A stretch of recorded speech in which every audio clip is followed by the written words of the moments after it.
Gracias a todos y a todas por la asistencia a esta tercera jornada de los Encuentros de la Paz de 2015. También muchas gracias y le damos la bienvenida a la compañera Lara Hernández, que será la ponente de esta jornada con el título que lleva de la unidad popular hacia un nuevo país. Los datos de la realidad más inmediata nos hacen pensar, sobre todo los datos de la crisis, del bipartidismo, de los recortes sociales, laborales, de la devaluación de la Constitución como norma general, gracias a la reforma del artículo 135, la segunda restauración borbónica, la corrupción generalizada, la involución democrática que estamos teniendo últimamente, por desgracia, no hace otra cosa que poner de manifiesto la necesidad de crear un contrapoder político basado en la mayoría social, contrapoder político que debe poner en marcha un nuevo proceso constituyente hacia un nuevo país. Un nuevo proceso y un contrapoder político que incluso vaya más allá de la coyuntura de la inminencia de unos procesos electorales. Es cierto que hoy por hoy ninguna de las fuerzas llamadas de izquierda, tal como aquí nos comentó acertadamente nuestro compañero coordinador general de Andalucía, Antonio Maillo, ninguna de las fuerzas llamadas de izquierda son capaces de ser palanca de cambio. O sea, ninguna de estas fuerzas son capaces de liderar un proceso hacia un proceso constituyente hacia este nuevo país, ¿no?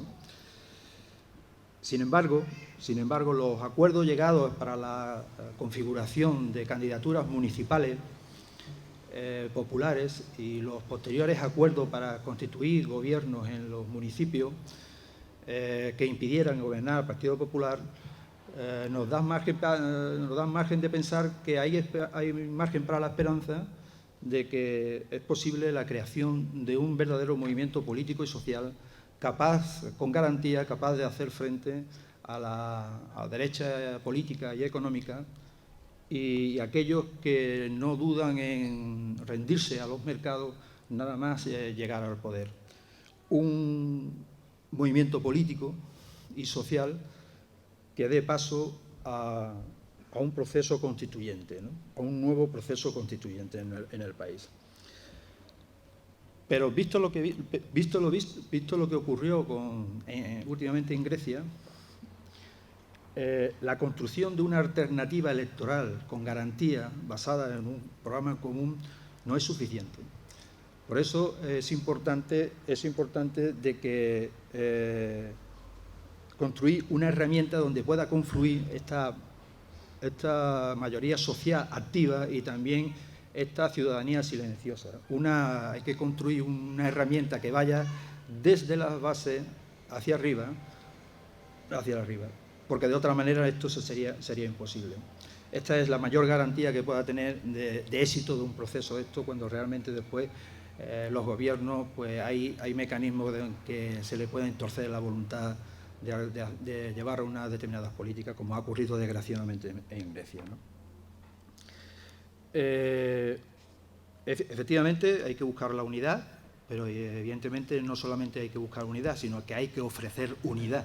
Y yo creo que en Izquierda Unida tenemos que hacer ese esfuerzo de buscar esa unidad popular y ofrecer unidad también, ¿no? Sobre esta posible confluencia, sobre la unidad popular hacia un nuevo país, sus problemas, sus trabas y todo, viene hoy a hablarnos la compañera Lara Hernández. Lara es madrileña, nació en el año 1986, el mismo año en que nació Izquierda Unida. Esto es una mera casualidad, que nadie pretenda ver algo más en ello, porque es así, ¿no? Es licenciada en Filosofía por la Universidad Complutense de Madrid, posee varios máster y maneja 4 idiomas. Lara, como tantos otros jóvenes, ante la falta de oportunidades, tuvo que emigrar, en este caso a Berlín, en busca de una alternativa al paro o la precariedad, que es lo único que se le ofrecía en nuestro país. Allí en Berlín trabajó como becaria y también mediante un contrato temporal en una escuela de idioma. Por su activismo, allí en Berlín se integró en lo que se llama la Marea Granate, que es un colectivo de jóvenes que trabajan en el extranjero, que luchan para denunciar a las causas y a quienes han provocado que muchos de nuestros jóvenes se tengan que ir afuera de España para poder trabajar. Y también luchan para denunciar que los recortes de derechos que tienen estos jóvenes por el mero hecho de trabajar fuera de nuestro país. Lara también participó de una manera muy activa en las luchas estudiantiles contra el Plan Bolonia. Igualmente fue también muy activa en el 15M y, por supuesto, también participó en las movilizaciones contra la retrógrada ley del aborto que quería imponer el Partido Popular. Quienes la conocen bien dicen que lo que más caracteriza a Lara es su tesón, su energía y determinación a la hora de afrontar los asuntos y, sobre todo, sus ganas de cambiar las cosas en colectivo. Hoy Lara ostenta la responsabilidad de Izquierda Unida de nada más y nada menos de la confluencia. Por eso es la persona idónea para hablarnos de esta convergencia, de la unidad popular, de todo y todo lo que conlleva y, sobre todo, cuál es el papel que tiene que jugar Izquierda Unida en todo este proceso. Que hoy día, sin duda alguna, es uno de los asuntos más, yo no voy a decir lo más importante, pero es uno de los retos que tiene el conjunto de la izquierda en España y que también suscita más interés tanto dentro y fuera de nuestro país. Pero hoy lo mismo lo comentábamos cuando veníamos de Jerez para aquí, es una cuestión importante, sin duda alguna, pero que no nos debe dejar ver cuál es el verdadero problema. El verdadero problema del país son que tenemos 4 millones de parados, que cada vez hay más pobreza, que cada vez hay más precariedad y que cada vez hay más recortes sociales. Ese es el verdadero problema. Por tanto, no solamente el problema de la confluencia es una herramienta, no es el debate duro, sino buscar una herramienta para solventar los verdaderos problemas que tiene el país. Así que, sin más dilación, yo reiterando las gracias por su asistencia aquí entre nosotros y doy paso entonces a Lara, responsable federal de Izquierda Unida para la Confluencia. Gracias.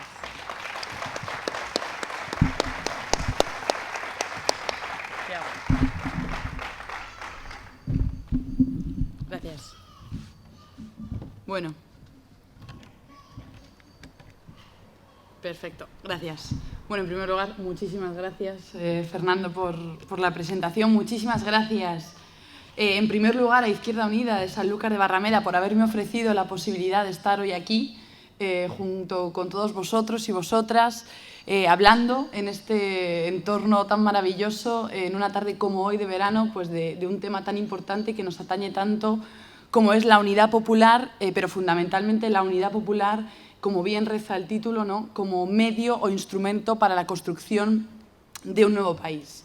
Y agradeceros la asistencia a esta charla coloquio, en la que, bueno, haré una breve intervención inicial, digamos, para intentar exponer de alguna forma cuáles son los elementos fundamentales que articulan, ¿no?, este debate tan sonado, que de alguna forma está tan presente en lo político, en lo mediático y en las calles.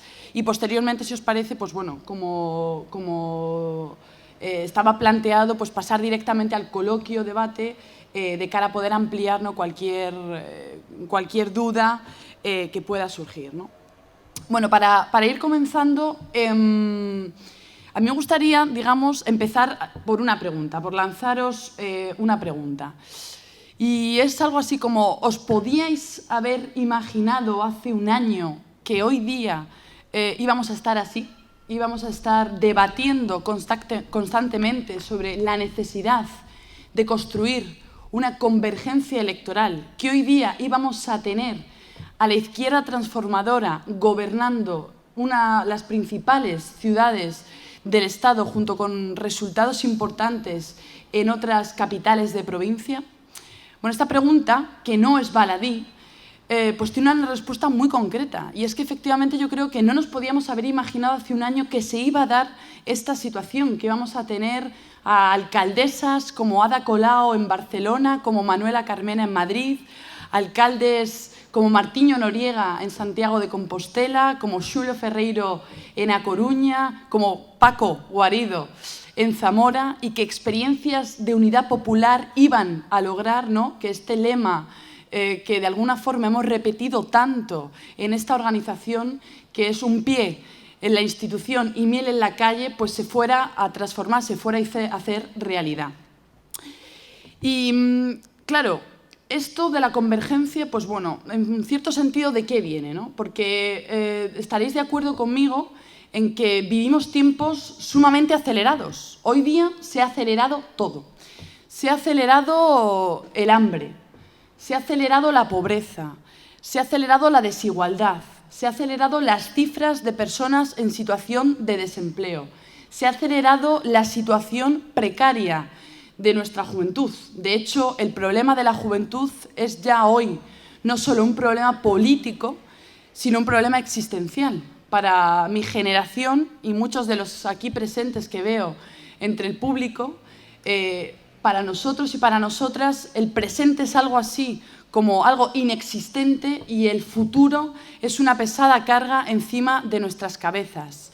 Se ha acelerado el recorte sistemático de las políticas neoliberales que buscan, digamos, rediseñar, reimplantar todo un modelo social, un modelo económico y un modelo político a costa de los ciudadanos y de las ciudadanas y a costa de las conquistas y de las victorias que la izquierda política y social ha logrado durante muchos años de batalla. Y esta aceleración, de alguna forma, que también se vuelca además y también se percibe en el ambiente, ¿no? Hoy día casi se podría decir que lo que antes pasaba en 7 años, hoy pasa en 7 días. Cada semana el momento político es diverso, el momento político es distinto y hay una aceleración de los acontecimientos que vuelca casi las hojas de ruta de las organizaciones políticas y de los agentes sociales. Esta aceleración, ¿hacia dónde nos ha llevado? Esta inercia, ¿hacia dónde nos ha conducido? Bueno, pues tenemos muy claro que nos ha conducido efectivamente hacia la convergencia, hacia entender que trabajando en torno a lo concreto, unidos somos más fuertes que por separado.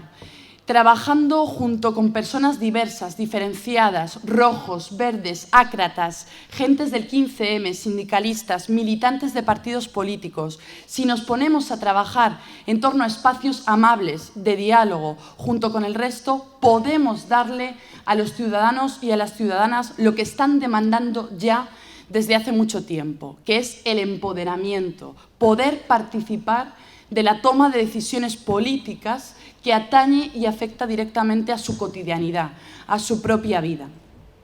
Y esto sería algo así como el contexto general que tenemos hoy día, digamos un poco el espíritu, el estímulo que ha llevado a que se constituyan electoralmente estas plataformas que han logrado estos resultados tan exitosos en el mapa geográfico y político del país el pasado 24 de mayo en el contexto de las elecciones autonómicas y municipales.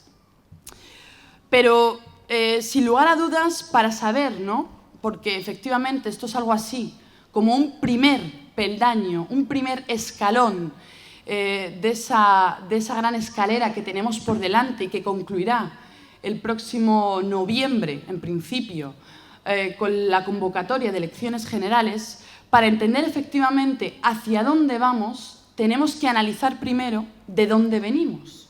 ¿De dónde venimos, ¿no? ¿Cuál es la situación política actual y efectivamente cuáles son los elementos que de algún modo la articulan, la configuran, ¿no?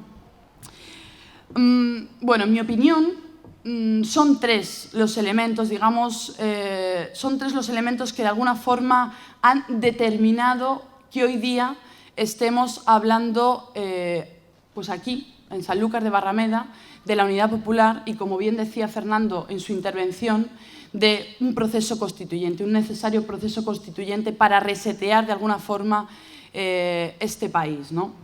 Desde mi punto de vista, la situación política actual es heredera de 3 elementos. En primer lugar, esto que no paramos de hablar o no paramos de oír hablar, ¿no?, en los periódicos, en las redes sociales, en nuestro entorno, no paramos de oír hablar de la crisis de régimen, ¿no? El régimen del 78, el modelo que de algún modo, pues bueno, el dictador, ¿no?, fue de alguna forma construyendo desde abajo y que la transición apuntaló, ese modelo está agotado. No paramos de oír decir eso, ¿no? Bueno, es evidente, y voy a detenerme en este primer elemento, en esta crisis de régimen.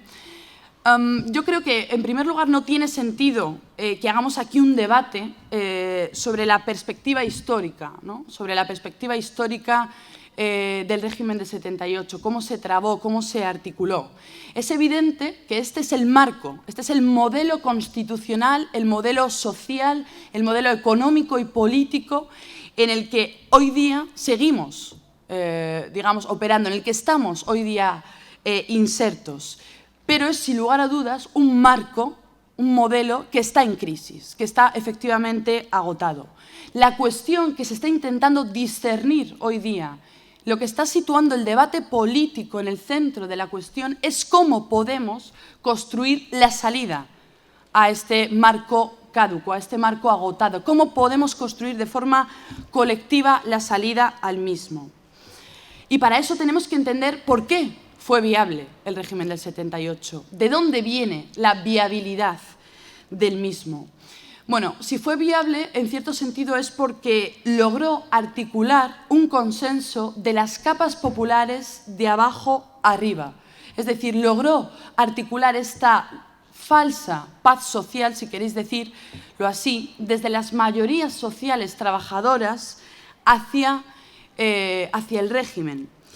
Y ello se logró porque, de algún modo, se habilitó un marco de bienestar material precario, pero que logró de alguna forma pues garantizar que las mayorías sociales trabajadoras de este país pues vivirían, digámoslo así, pues vivirían bien, ¿no? Es decir, un contrato indefinido, un SEAT 600, vacaciones en Gandía, pero se habilitó de alguna forma un marco de bienestar material precario, de alguna forma, en fin, ¿cómo decir?, tolerable, pero bueno, que de alguna forma pervivió durante 35 años. Este marco, este bienestar material, se rompe en el 2008. En el 2008 es cuando comienza esta crisis económica, esta gran crisis económica que venimos aún padeciendo, en el que buena parte de las clases populares, buena parte de las mayorías sociales trabajadoras, fruto precisamente de esta crisis económica, se descuelgan de este bienestar material. Es decir, la crisis entra en cada salón, en cada hogar de cada una de las familias de este país. Se hace cuerpo, se hace carne en la situación concreta de los miles de millones, de los millones de personas de este país. Y esta crisis económica se traduce, por lo tanto, en una crisis de legitimidad política y social. Por eso hablamos de crisis de régimen, lo que se viene diciendo una crisis orgánica del capitalismo español, porque esta crisis económica es tan grave que no se puede recuperar el ciclo económico que conocíamos antes, que existía en el 2007, si no es a costa de seguir empobreciendo todavía más y de forma más dramática al conjunto de las mayorías sociales, al conjunto de la clase trabajadora. Esa es la verdadera salida neoliberal que el bipartidismo está planeando y trazando para nosotros y para nosotras. Frente a ello, nosotras defendemos una salida social de esta crisis económica. Por eso, precisamente, hablamos de una crisis de régimen, porque ya no es posible volver a la situación del 2007, recuperar esos derechos sociales perdidos, si no ponemos en marcha un proceso constituyente que de alguna forma resete y ponga el contador a cero de este país. Bien, si esto es el primer elemento, ¿no? hablar de la crisis de régimen, de alguna forma, este es el primer elemento del cual heredamos la situación política actual, no podemos no hablar, sin lugar a dudas, del segundo elemento para mí. Bueno, no sé si se escucha porque alejo bien el micro. No podemos no hablar del segundo elemento que, de alguna forma, el segundo hito que ha marcado un antes y un después en el momento político actual. Y estoy hablando del 15 de mayo. El 15 de mayo, ese movimiento que nos explota, por así decir, a todos y todas por sorpresa, ese inundamiento de las plazas que se produce en el 2011 en todo el mapa de este país, eso es síntoma efectivamente de esta emergencia social que se viene padeciendo. Una emergencia que, de alguna forma, los sectores más jóvenes ya veníamos acusando con cierta gravedad en el cambio del modelo productivo que se venía implantando en España desde los años 80, ¿no? Probablemente pues habréis oído hablar precisamente de este cambio de modelo, ¿no?, de sociedad. Hemos pasado de un modelo de sociedad fordista, en el que el obrero de mono azul, ¿no?, ese sujeto político, referente único en torno al cual se organizaba la movilización y las formas de organización clásica, viene dando paso poco a poco, precisamente a raíz, ¿no?, del cambio de las fuerzas del trabajo, viene dando paso a ese modelo de sociedad posfordista. Un modelo de sociedad posfordista protagonizado fundamentalmente por las generaciones más jóvenes, que somos las que ocupamos esos puestos de trabajo flexibles, precarios, esas políticas de empleo que teníamos que ver, además hoy precisamente como el Partido Popular salía celebrando el descenso de las cifras del paro, sin ir más lejos esta mañana con su campaña, ¿no?, que habréis podido ver en redes. Es decir, hemos ido dando paso, este obrero de mono azul ha ido dando paso a un nuevo tipo de trabajador y de trabajadora, que hoy día pues son probablemente vuestros nietos, vuestros hijos, incluso ya no solo gente joven, porque ya ser joven no es una cuestión de edad, no tiene ya absolutamente nada que ver con la edad, pero sin lugar a dudas son personas, pues bueno, falsos autónomos, trabajadores pobres, personas becarios y becarias, gente que puede llegar a acumular contratos de 1, de 2, de 3 horas, más de 1 y de 2 contratos semanales, y a pesar de todo no puede llegar a fin de mes. Este sector, este nuevo modelo de trabajador posfordista, esta división que se venía produciendo en el contexto de España desde los años 80, se acentúa con cierta gravedad y de forma muy acusada a raíz de la crisis económica. Y es el 15 de mayo del 2011 que precisamente esta generación más joven encuentra la vía para el protagonismo político a través de las plazas, a través del movimiento 15 de mayo, porque de alguna forma ya no se siente representada o referenciada en estas fórmulas de movilización y de organización clásicas que representaban los partidos políticos y los sindicatos fundamentalmente. El 15 de mayo podemos decir hoy con contundencia y con cierto realismo que nace un nuevo sujeto político. Un nuevo sujeto político que no es el único, efectivamente no es el único, pero que cambia el tablero político, cambia el tablero de juego y obliga, en cierto sentido, a los otros sectores de la izquierda social, de la izquierda sindical y de la izquierda política a readaptarse a este nuevo mapa, a este nuevo tablero.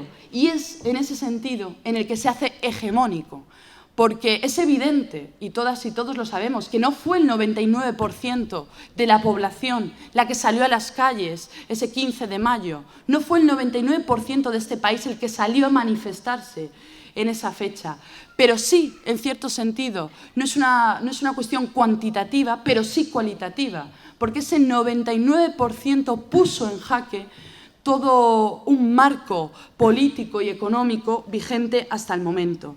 Y tenía además ese potencial de representar a esa mayoría social que, aunque no fuera el 99% real en la calle, sí tenía las mismas y comunes, ¿no?, demandas ante esta situación de emergencia social y ante esta crisis aguda que veníamos viviendo. Es en este sentido en el que entiendo que nace ese nuevo sujeto político que sigue operando a día de hoy y que es, por tanto, hegemónico. Este sería, por tanto, el segundo elemento, ¿no? Una crisis de régimen acusada que venimos padeciendo. El segundo elemento, el 15 de mayo. ¿Y cuál es el tercer elemento, digamos, del cual hemos heredado la situación política actual? Bueno, pues con total claridad, el pasado 24M. El pasado 24 de mayo, y además, ¿no?, obedeciendo ese contexto inicial que os planteaba al inicio, el pasado 24 de mayo deja encima de la mesa tres enseñanzas. Nos da tres lecciones que hoy día podemos sacar en claro, ¿no? En primer lugar, deja encima de la mesa la crisis aguda ya del bipartidismo. El bipartidismo, el modelo bipartito, ha entrado en una crisis irreversible. Está herido de muerte, pero no está rematado. Estamos, digamos, asistiendo a los estertores, si me permitís la expresión, de un dragón muerto, pero que todavía queda la faena de rematarlo. Las dos fuerzas, el Partido Popular y el Partido Socialista, que antes alcanzaban el 73% de los votos a nivel estatal, hoy día alcanzan a duras penas el 50% de los votos. Y aunque el Partido Socialista salió el 24 de mayo con ese canto victorioso, sí es cierto que podemos decir que fue una victoria pírrica en términos comparativos con el descenso de poder del Partido Popular en clave autonómica. Podemos decir sin lugar a dudas que asistimos a esta crisis del bipartidismo y a la inauguración de una nueva etapa. La vieja política está en crisis. La segunda enseñanza que sacamos del 24 de mayo es precisamente la plasmación política del 15M. Hay un hilo rojo que va desde las plazas, que va desde ese movimiento hasta el 24 de mayo. El 15M de alguna forma se ha ido haciendo mayor. Era un bebé que inundó esas plazas, que se fue de alguna forma haciendo mayor en las movilizaciones, con las mareas, con la marea verde, con la marea blanca, con sus imprescindibles victorias, además, que nos han enseñado el verdadero significado de la palabra ganar.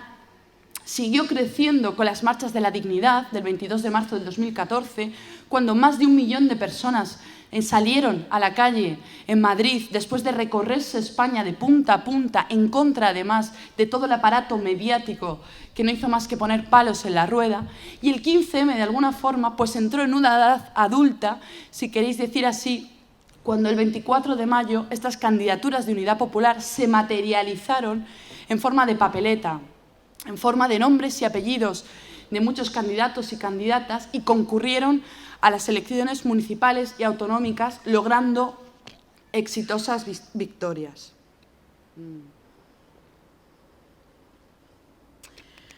Efectivamente, esta sería la segunda enseñanza que sacamos del 24 de mayo. La plasmación política del 15M, que me lleva inmediatamente a la tercera lección.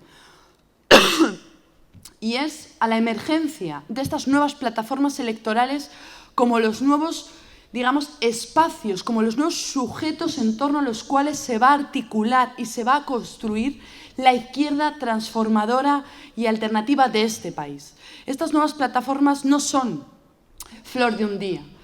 Y yo además os puedo hablar desde la experiencia personal, ¿no?, y de la experiencia que he vivido en torno a la candidatura de Ahora Madrid, con Manuela Carmena a la cabeza, una candidatura que de alguna forma logró generar un espacio que evidentemente heredaba todo ese tejido social trabajado durante años, esa articulación, ¿no?, y ese trabajo de interlocución entre fuerzas políticas y movimientos sociales, pero que logró generar una lógica de desborde que superó las expectativas del propio equipo de campaña, una lógica de desborde que llevó a Manuela Carmena a que hoy día pues, sea la alcaldesa de Madrid, y mucho más, llevó a que hoy día políticas que forman parte del proyecto político de Izquierda Unida, estoy hablando de la defensa, por ejemplo, del feminismo, la defensa de los derechos LGTBI, entender que Madrid debe ser una ciudad libre de desahucios, hoy día sean no solo programas, sean solo políticas que forman parte de programas de oposición,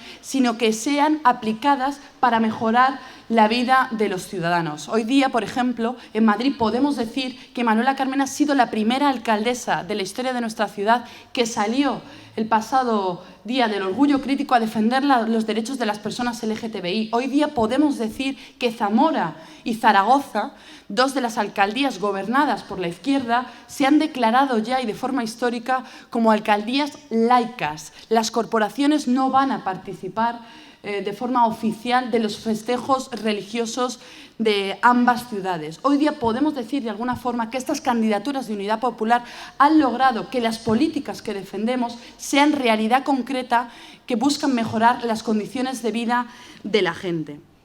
Estos tres elementos, de alguna forma, crisis de régimen, 15M y 24 de mayo, son, por así decir, el de dónde venimos. La cuestión que tenemos que decidir ahora y de forma colectiva es, con estos ingredientes, cuál es el pastel que cocinamos para ver hacia dónde vamos. Y por eso hablamos de unidad popular y de una candidatura unitaria de cara a las elecciones generales. Pero por un elemento importante y fundamental, y ya con esto voy concluyendo. Hemos entendido, de alguna forma, que hay en juego hoy día dos modelos que están en liza, dos modelos que están en permanente y constante batalla. Tenemos, por un lado, algo así como una especie de un proceso destituyente. Los poderes económicos, junto con los poderes fácticos, se han puesto totalmente de acuerdo. Han decidido diseñar el nuevo mapa, han decidido poner en marcha un rumbo muy concreto en una dirección muy concreta, que busca recomponer esta democracia. Tiene un objetivo concreto, que es construir una democracia oligárquica, basada en el poder del dinero, una democracia autoritaria. La ley Mordaza está ahí, es un ejemplo importante, y una democracia de alguna forma limitada. El ejemplo de Grecia está ahí. Desde la Unión Europea se nos imponen una serie de límites que da igual de qué color sea el gobierno el que esté al frente, que no se van a poder superar, no se van a poder rebasar. Este es el objetivo que tienen en mente para nosotros. Frente a este proceso destituyente, el pueblo exige la necesidad, demanda la urgencia de poner en marcha un proceso constituyente desde abajo. Y en ese sentido nosotras y nosotros estamos muy de acuerdo con los procesos latinoamericanos. Un proceso en el que todas las fuerzas políticas, todos los agentes sociales se sienten en torno a la misma mesa a dialogar, a hablar. ¿Para qué? Para poner en marcha una verdadera hoja de ruta de la transformación social y política que sea la propia Constitución. Esa es la verdadera convergencia. Hemos entendido que la unidad popular es efectivamente el medio para lograr este fin, que la puesta en marcha de espacios amplios, que desde lo programático, como decía Julián Guita, ¿no? Programa, desde entender que el proceso de construcción de un nuevo país solo puede darse desde la ruptura democrática con el régimen del 78, solo desde ahí podemos poner en marcha realmente la construcción de un nuevo proyecto de país. Hemos entendido eso y por eso nos hemos puesto a trabajar con todas las de la ley, como decía Fernando al inicio, ¿no? Nos hemos pintado, por así decir, digamos como los indios, ¿no? Vamos a ir a la guerra, vamos a dejarnos la piel en este trabajo para que de cara a las próximas elecciones generales podamos constituir y poner en marcha una candidatura unitaria que realmente y de alguna forma logre expulsar a la derecha de este país. Porque no nos olvidemos de algún modo, ¿no? Y no perdamos el norte en ese sentido, que lo que se trata es de dar respuesta a las demandas de la ciudadanía, de dar respuesta política a la situación de emergencia social que venimos viviendo en este país a través de la construcción de una candidatura amplia y unitaria, siempre desde abajo. Muchas gracias.